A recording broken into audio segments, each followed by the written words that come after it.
Hi friends, ఈరోజు మీ ముందుకి మన టాలీవుడ్లో నెంబర్ వన్ హీరో ఎవరన్నది క్లియర్గా తెలిసిపోయిందండి. అది ఎవరు అన్నది ఒకసారి చూద్దాం. ప్రజెంట్ స్టార్లుగా ఉన్న హీరోల్లో టైమ్ ఆఫ్ ఇండియా ఇలా కొన్ని వెబ్సైట్లు పోల్ పెడితే 75% పైగా జూనియర్ ఎన్టీఆర్ గారికి ఓట్లు వేశారంటండి. ఇది ఏ విధంగా జరిగిందంటే పోల్ ఇండియా వేడిగా జరిగిందంటండి.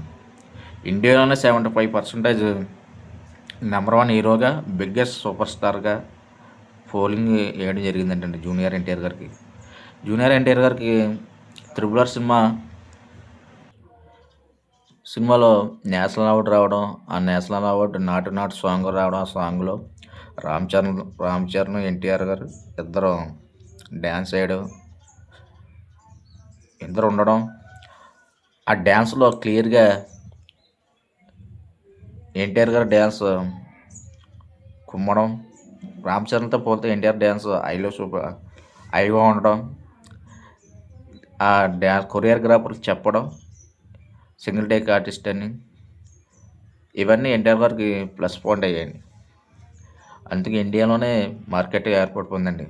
ఈ టైంలో ఎన్టీఆర్ గారికి కరెక్ట్గా ఇట్టు పడిందంటే బాహుబలి కాదు కదా, దాని మీద డబుల్. బాహుబలి 1810 కోట్లు వస్తే ఇది 4000 కోట్లు వచ్చే అవకాశం ఎక్కువ ఉంటుంది. జూనియర్ ఎన్టీఆర్ సినిమా డ్రాగన్ కరెక్ట్గా స్టోరీ కరెక్ట్గా ఉండుంటే, ఎందుకంటే ఎన్టీఆర్ గారికి అంత మార్కెట్ పెరిగిపోయిందండి. ఈరోజు వెయిటింగ్ చేసే కొలది ఇంకా పెరిగిపోయింది. చూడాలి మరి డ్రాగన్ ప్రశాంత్ నీల్ సినిమా ఏమవుద్దో. ప్రశాంత్ నీల్ సినిమా తర్వాత అయినా సరే దేవర 2 ఉంది, ఇది కూడా హై వోల్టేజ్ సినిమా.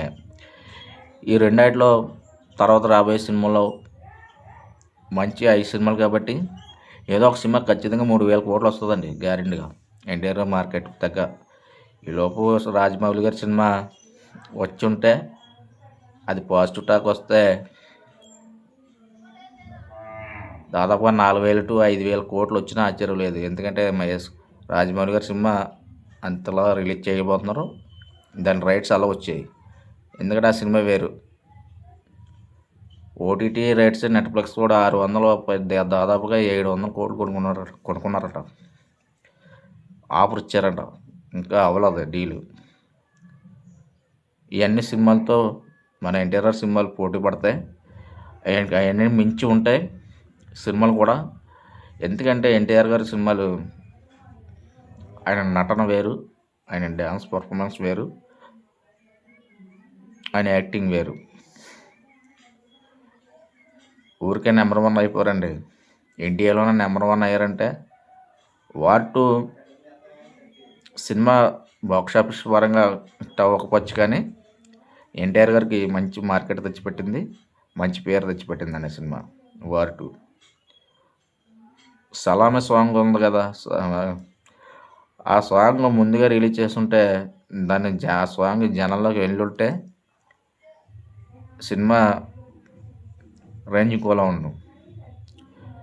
వీళ్ళు సినిమా దగ్గరలో రిలీజ్ చేశారు, ఇలాంటివి కొన్ని మిస్టేకులు చేశారు వార్ 2 కూడా. అందుకే సినిమా కొద్దిగా ఎవరెస్ట్ స్టాక్లో ఉన్నా సరే సినిమా కొద్దిగా బాగానే ఉంటుంది చూడడానికి. ఈ విధంగా ప్రొడ్యూసర్లు నెగ్లెన్స్ వల్ల సినిమా కొద్దిగా డౌన్ అయింది. అది లేకపోతే బాగానే ఉంటుంది సినిమా. చూడాలి మరి ఏమవుద్దో.